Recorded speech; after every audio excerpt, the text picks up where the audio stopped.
រសៀលថ្ងៃទី10ខែមិថុនាឆ្នាំ2025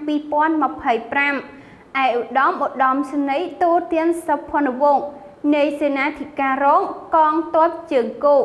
នៃការិយាល័យការពារព្រំដែនគោកនិងក្រុមគ្រួសារព្រមទាំងសហការីបានចុះសាកសួរសុទុនិងនាំយកអំណោយគ្រឿងឧបភោគបរិភោគវិសុទាក់ទងកាន់ដៃចំនួន20គ្រឿងជូនដល់កងកម្លាំងកងការពារព្រំដែនលេខ402និង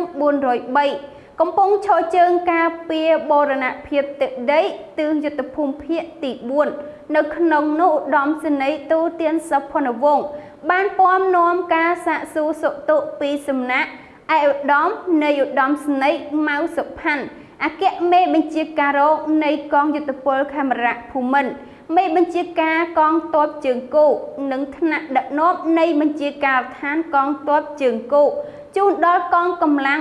402និង403សូមមានសុខភាពល្អ